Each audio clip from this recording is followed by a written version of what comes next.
በስመ አብ ወወልድ ወመንፈስ ቅዱስ አሐዱ አምላክ አሜን። ዝኸበርኩም ልትቀደስኩም በክርስቶስ ደም ካብ ኃጢአት ተሐጸውኩም በክርስቶስ ሥጋ ረሃበ ነፍሲ ዘርሐቅኩም መላ ሕዝበ ክርስቲያን ዝቃልቲ ዝስምዐኩም በአምላክና በመድኃኒትና በኢየሱስ ክርስቶስ ፍጹም ሰላም ከመይ ውዒልኩም ሰላም እግዚአብሔር ይብዛሐልኩም ናይ ቅድስት ድንግል ማርያም በረከት ረድኤት አይፈለይና አይፈለይኩም እግዚአብሔር አምላክ መወዳታና መፈጸምታና ያጸብቀልና እዚ ቢለን ታበቀ ናይ ዕለተ ዓርቢ መማያየጢ ሐሳብ ተባሂሎም ካብ ዝልተለቀቁ ሐሳባት ተመጀመሪያ ትበፈላማይ ዘለ ሐሳብ ካልዕልሞ እግዚአብሔር መንፈስ ቅዱስ ዘቀበለኒ ዛረደኒ ዝገለጸለይ መንፈስ ቅዱሳዊ ቤተክርስቲያናዊ ሐሳብ ክህብ እፈቱ ትናይ መጀመሪያ ሕቶ አነ ሐብትኩም አብ መንፈሳዊ ህይወት አይ መንፈሳዊት አይ ዓለማዊት እየ ኩሉ ጊዜ ድማ ንነፍሰይ እናወቀስኩ እየ ዝነብር አብ መንፈሳዊ ህይወት ብጽቡቅ ክመላለስ ታይ ትመኽሩኒ እየ ዝብል እዚ ሕቶ እዚ ሁላትና ዝሓተና ሕቶ እዩ ሁላትና አነስ ታየ ክንብል ዝገብረና ሕቶ እዩ ምንም እንኳን በተናሓትና ጾታ ዝተጠቃሰ ሕንቶ ተኾነውን አነ ሓውኩኹም ዝብል ሕቶውን አውሽቱ ከም ዘለዎ ክንርሳዕ የብልናን ክንዝንጋዑውን የብልናን እዚ አፍቲ ዮሐንስ ራእየ ዮሐንስ ተጠቂሱ ዘሎ ቃል አምላኽ በቀጥታ ዝውክል ቃል እዩ ወይ ሞቃታ ይኮን ኻን ይብል ወይ ኻዓኒ ዝሑል አይኮን ኻን ይዝብል ወይ ሙቅ አይኮን ኻን ወይ ኻዓ ዝሑል አይኮን ኻን ዝብል ቃል አለ ስለዚህ ዝወቅሰካ ነገር አለኒ ይዝብል ዝወቅሰካ ነገር አለኒ ወይ ቀዝቃዛ ወይ ዝሑል ክትኾነለካ ወይ ኻዓ ዝሞቀ ክትኾነለካ ይዝብል ዝጓሃረ ክትኾነለካ ይዝብል ወይም ድማ ዝሓለ ክትኾነለካ ይዝብል አሞንጎ ክልተ መንገዲ ኻዘለኻ ይዝብል ንሕናውን አሞንጎ ክልተ መንገዲ እንተ ኮይንና ኣብ ቅድመ እግዚአብሔር ታ ዓይነት መልስ ክወሃበና ከም ዝግባእ ወይ ከም ዝኽእል ሁላትና ንአምኖ ወይ ኻዓ ዝንግምቶ ጉዳይ እዩ ስለዚህ እግዚአብሔር አምላክና ታይ ቢሉና ታይ ቢሉስ አምሂረና ቅድስት ቤተ ክርስቲያንና ታይ ቢላ ተምህረና አላ ናይ ወድ ሰብ ህይወት ተኽሊ እዩ ናይ ወድ ሰብ ህይወት ተኽሊ እዩ ክባል እንተሎ ተስፋ ዘለዎ ናይ ምብጻሕ ተኽእሎ ዘለዎ ናይ አበባ ምፍራይ ተኽእሎ ዘለዎ ፍሬ ድማ ናይ ምፍራይ ቃዕምና ተኽእሎ ዘለዎ ማለት እዩ ተኽሊ ትባል እንተሎ ማለት እዩ ለምለም ክኸውን ዕንበባውን ክዕንብብ ፍሬውን ካፍሪ እንታይ ያድልዮ እንተቢልና ድኹዕ ያድልዮ ማዳበሪያ ያድልዮ ማለት እዩ ክገጅፍ ዘኽእሎ ከዓቢ ዘኽእሎ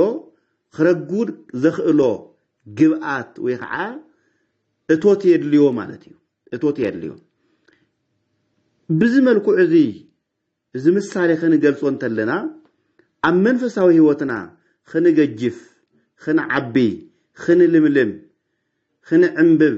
ፍሬ ክናፍሪ ታይ ዘድልየና ዕለት በብመዓልቱ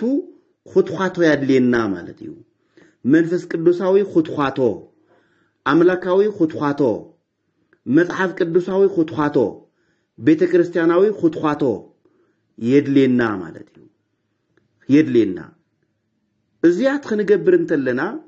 ኣብ መንፈሳዊ ህይወትና ዕብየት ንረክብ ርጉደት ንረክብ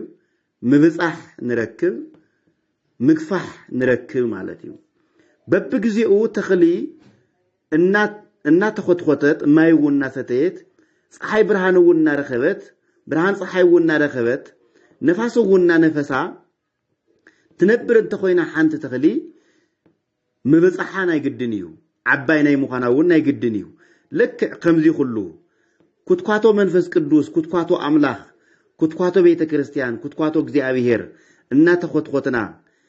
برهان እግዚአብሔር እናበርህልና ስታይ መንፈስ ቅዱስ ናይ መንፈስ ቅዱስ ስታይ እናሰተና ናይ መንፈስ ቅዱስ ጸጋ እና ተጠቀምና እንተባጽሕና ናይ መንፈስ ቅዱስ ጸጋ እናነፈሰና ናይ መንፈስ ቅዱስ በረከት እናወረደልና እንተባጽሕና ዓበይት ናይ ሙኻና ዕድልና ናይ ግድን እዩ ዘይቋረጽ እዩ ማለት ስለዚህ አይ መንፈሳዊ አይ ስጋዊ ተዘይኾነስ እቲ ስጋው ጉን ክንገብሮ በዝግባ ክንፍጽሞ በዝግባ እናፈጸምና ነገር ግን ናብ መንፈሳዊ ክናዳሉ ከም ዝግባ ቤተክርስቲያንና ትመኽረና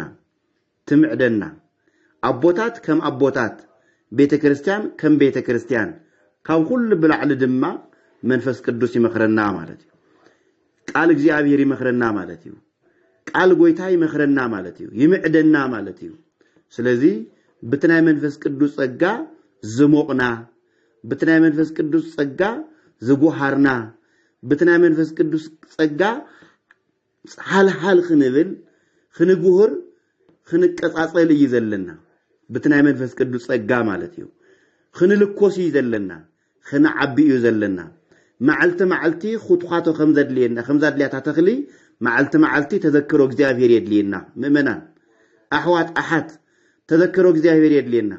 تذكروا منفس قدوس يدلينا تذكروا ቤተ ክርስቲያን يدلينا تذكروا ወንጌል يدلينا تذكروا ጸሎት يدلينا አዎ ልብና ምስ እግዚአብሔር መንፈስና ምስ መንፈሳዊ አምላኽና ምስ ረቂቅ አምላኽና ክራኸብ ይግባ እዚህ እንተሆነ እዚህ እንተገበርናዮ እንተፈጽምናዮ ነግድን መንፈሳዊነትና ዝተረጋገጸ ይኸውን ማለት እዩ ዝተጨበጠ ይኸውን ማለት እዩ እትናይ ሰማይ መንግስት አምላኽውን ወረስቲ ሙኻና አያጠራጥረን ማለት እዩ ስለዚህ በዚህ አይነት መልክዕ እዚ ህይወትና ክናዋጽሖ ይግባ መንፈስ ቅዱስና ህይወትና ክነጋብዞ ይግባ ቤተክርስቲያንና ጸጋና ህይወትና ክነጋብዞም ይግባ እንዴ ወይሌ ከመዳ ፀሐይ ዘይረኸበ ተኽሊ ከመገይሩ ተኽል ከውን ይኽእል ነፋስ ዘይረኸበ ተኽል ከመገይሩ ክባጽሕ ይኽእል ከምዚ ሁሉ ናይ መንፈስ ቅዱስ ጸጋ ዘይረኸበ ህይወት ክባጽሕ ይኽእል ናይ መንፈስ ቅዱስ ጸጋ ዘይረኸበ ህይወት መንፈሳዊ ከውን ይኽእል ስለዚህ እዚ ካብ ልቢ ዝናሕክና ሓስወሉ ይግብአና እየኽበ ዝደሊ ብታ ኣንስተይቲ ሓፍትና ዝትጸውዐ ወይ ከዓ ዝጠቀሰ ሕቶ ኩላትና ናይ ኩላትና ገዛ ዘንኳሕኩሕ ናይ ኩላትና ልቢ ዘንኳሕኩሕ ስለዝኾነ ኩላትና እዚ ሐሳብ እዚ ኣብ ውሽጥና ከም ዘሎ ተረዲና ብዝ ልትወሃበ ሐሳብ ብዝ ዝትማየጥናሉ ወይ ከዓ ኣነ ውን ዝተሳተፍኩሉ ሐሳብ ክንመያየጠሉ ወይ ከዓ ክንርድአሉ ተግባራዊ ውን ክንገብሮ ይግብአና እናበልኹ እቲ ናይ መጀመርታ ሕቶ ብዝኸዚ ዝመለስክዎ ንግዚኡ ያአኽለኒ ማለት እዩ ናፍት ኸላይ ሕቶ ክንሸጋገር እንተለና ታይ ዝብል ፈተና ካጋጥመኒ ከሎ የማርር ስለምንታይ አምላኽ ሓዲካኒ ኢለ ኣብ ክንዲ ዝጽሊ ኣነ ድማ ንጸሎት ሓሲመ ይድቅስ ጸሎት ዘይገበርኩ ከገበርኩ ስለዚ ብከመይ ካብዚ ክወጽ ይኽእል ይዝብል ኸላይ ሕቶ ማለት እዩ በነገራችን ኣብዚ ክንርድኦ ዘለና ናይ እግዚአብሔር ሰባት ናይ እግዚአብሔር ቤተክርስቲያን ናይ እግዚአብሔር ውላድ ፈተና ይፍሉየን እዚ ክንርድኦ ዝግብአና ማለት እዩ እስመ ዘአፍቀረ እግዚአብሔር ይገስጽ ይዝልት መጽሐፍ እግዚአብሔር ንዝፈትዎ ንዘቅረቦ ይፈትን እግዚአብሔር ግን ክፍትነና እንተሎ ክንኽእሎ ዝግባ ፍሕቶ ማን ነው ፈተና እንበር ዘይንኽእሎ ፈተና አይፈተነናን እግዚአብሔር ፈተና ክፍትነና እንተሎ ዝንኽእሎ ፈተና ክኸውን ከሎ ካኡ ብተወሳውን እቲ ፈተና ንሕና እንወድቀሉ እንጽመደሉ ወይ ከዓ እግርና ኢድና እንእሰረሉ እንወድቀሉ ኃጢአት እንሰርሐሉ ከእግዚአብሔር ንርሕቀሉ ተዘይኮነስ ኮታስ ናብ እግዚአብሔር ክንቃርበሉ ዝንኽእል ናብ እግዚአብሔር ክንዓቢ ዝንኽእል ምስማር ክውቃዕ እንተሎ ከም ዝጠብቅ ክርስቲያን ውን ክፍተን እንተሎ ክርስትናው የጥብቅ ማለት እዩ ስለዚህ እግዚአብሔር እንኽእሎ ፈተና ከም ዝፍትንና ክንርዳ ይግባ ወርቅ እኮ ይፈተኒ ወርቅ ሙኻኑ ክፍለጥ ምንቲ ወርቅ እኮ ይፈተኒዩ ንጹር ሙኻኑ ክፍለጥ ምንቲ እንተ ለተፈተንኺ እንተ ለተፈተና ዳ ክርስትናና በምንታይ ይፍለጥ ወርቅነትና በምንታይ ይረጋገጽ ና እግዚአብሔርነትና በምንታይ ይረጋገጽ ቤተ ክርስቲያንና ተፈቲና ኮ ያብዚ በጽሓ ከም ወርቅ ፈተኖሙ ለሰማይት ኮ ይዝብል ለቶም ሰማይታት ከም ወርቅ ፈቲንዎም ኮ ይዝብል እንዴ እን ቅዱስ ጊዮርጊስ ማን ዘክሮም እንጂ ሰማይት ጅጋር ማን ዘክሮም እንዴ እና አዴና ሃና ናይ ድንግል ማርያም አዶ ሃና ሞን ዘክራ እቶም ሰማይታትም ሞን ዘክሮም እቶም ነቢያትም ሞን ዘክሮም ወአንታይ ዳያምህረና እታና መጀመሪያ ቤተ ክርስቲያን ሞን ዘክራ አብ ካታኮም በختነብር ዝነበረት ምስ አናብስቲ ያታግልዋ ያዋቀዋ ያባሱዋ ዝነበረት ቤተ ክርስቲያን ሞን ዘክራ نعنابست حلاليفهم خوهاو زنبرو قدسان مون ذكرهم وتعانت فتنا تفتينا نحنا كو تندلاقنا كو ان نبرنا حقنا مزراب ناي كرسنا فتناكو كمزي كو يكونن ان باولوس بان ذكرهم ان بيتروس بان ذكرهم ان توماس بان ذكرهم እንዴ አብሮም አደባባይ ዝተሐረዱ ዝተሰወኡ ባን ذكرهم وكن كما اباغ ዘይጠቡ ማዓልቲ ከም ዝሕረዱ አባጊዕ نعود عمد كم نسوء أواجع نسوء علنا كل بزولة هواريا وقعت النبي سلذي أبزمنا تاي زين خلو فتنا تاي رتوهاي بالنايو واحد أقول ذي أجزاهيرون كعزبنا أجزاهيرون كيرئنا عنده تعاند فتنا تفتين خايب لنا أجزاهير وتوم سمعت هتبون الأيام ناي سمعت هتيوتنا ناي هتيوت مون الأيا أمن تاينا لنا نساتهم أمن تاينيرهم زي آخر نذكرها زي آخر نستوسا يجيبها يخلو الزدلي كاو أبزي حتو زي نمنت أملاك حدك خاني يزول أملاك حد جنان أملاك ما كابز حد جنان يرو مويتنا نيرنا حالقنا نيرنا ترسعنا نيرنا تذنقنا نيرنا إجزافير فصيوي حد جناي إجزافير فصيوي يرسعنا إجزافير نرأي كم زي رأي سق يبل جن خاء نشتي دما في الصمت زقونة صجاه وجن إجزافير يرد أن يحجز النمبر إجزافير كابز قد فنان يرود حتياتها كم جيرنا نفلتونيرنا حتياتها مفلاتكو عبي صجاكو أيو ودكت خام مفلاتكو عبي صجاكو أيو ليه حتياتها مفلاتكو عبي صجاكو أيو سنفرنا خام مفلاتكو عبي صجاكو أيو أبزيخ نجركم زخيل نجر تعالوا مسيلكم حتياتو زفلت سب صجاك إجزافير هيتفلون ودكتو زفلت سب صجاك إجزافير هيتفلون حتياتو فليو زناجر قرفتو سحتتو ودكتو زفلت سب زتردد سب صجاك إجزافير هيتفلون مخنياتو صجاك إجزافير كم زتفليو ترددلو مخنيات لا من السحا زملسلو زندردرلو من قدي يمتاچوالو نمتاچوالنا مالتيو سلازي ጸሎት ነይ ምግባር ዘይ ምግባርና ዓብይ ወድቀትና ሙኻኑን ተፈሊጥና አው ጽቡቕ መስመር አለና ወይ ኸዓ አብናይ ንሳ መስመር አለና ክንምለስ አብ ቀረባ ኢና ዘለና ጸጋ እግዚአብሔርስ አይተፈለየናን ማለት እዩ ጸጋ እግዚአብሔር ከም ዘይተፈለየና እንፈልጠሉ ድማ አው ጽቡቕ መስመር ዘይ ምህላውና እትሒዝናዮ ዘለና አብ እግዚአብሔር ከም ዘይብጽሕና ምፍላጥና ዓብይ ጸጋ ሙኻኑ ክንርድኦ ክንፈልጦ ክነስተውዕሎ ይግባ ማለት እዩ ስለዚህ زياد بتخذ نجاجرنا يوم نجارات خنفلتهم خنفليهم يجيبنا نبلغو ادخل أي حتى عبزي وديه نفس السلسلة حتى في الشجاجر مالتي صلوتي زي قدمه زي تملس اللي إلى صلوت زي قارس قلو جزية علو مكركم لجز اللي بكمي كاستخاخلو يزل هو كم زي تملس لنا بمنتهى فليتنا أبزي حدا نجار خنردقه خنستوعله زجبنا نجار اتنطيقو طياقي اتنقربو حتونا بእግዚአብሔር يتقمنا دو ايتقمنان ازيا ارغيصنا خنفلطا يغبا نحنا زحاتتنا يحتو كله كتقمنا ويس زي تقمنا مخانو نحنا اطبقنا نفلطون ات እግዚአብሔር ግን አጸብቁ ይፈልጦ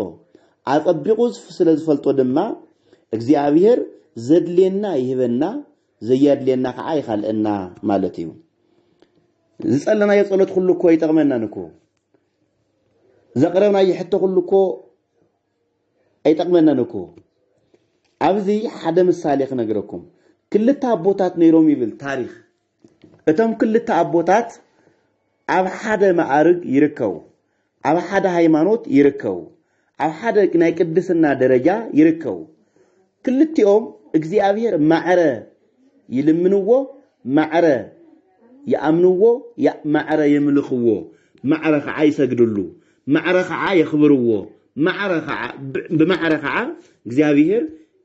يأمنوه يملكوه مالتي كاو كلتيهم صلوت نيروهم تحدا نوعرسو دليت نيروه تحدا بوخا نوعرسو دليت نيروه ግን كلتيهم እግዚአብሔር سمعوه مالو نتحدا زصليو صلوتنا زقرو حتى እግዚአብሔር مليسلو تملسل انتلو اتحدا زطيقو حتو مليسلو بزي تتغبيرلو علو مالتي اتخال اي حتو زقرب ابوخا حتو مرس بزي مهاب صلوتو سمعوولو تغبارون تغبيرلو حتو زي ملسلو بزي مهاو مليسلو كما يبلوني قصيله بزنغركم حساب خطرخو يخم اتحدا عركو ملسو حتو تملسلو እግዚአብሔር زحاسو زدليه هيوو تتغبيرلو دسويلو اتحدا دما زي ملسو ملسلو زدليو بزي محاب ملسلوس ግን حزينو ካው እግዚአብሔር ተገሊጽሉ ግን እግዚአብሔር ንምንታይ ተገሊጽሉ حتو بزي مملاس ስለዝመለሰሉ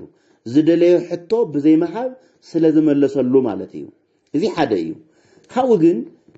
ወደይ ቢልዎ እግዚአብሔር ንምንታይ ተሐዘን ገጽኻስ ንምንታይ ይጽልም ንምንታይስ ልብኻ ይስበር ይልዎ አነ ልበይ ዘይተሰበረሰብ መንዳአ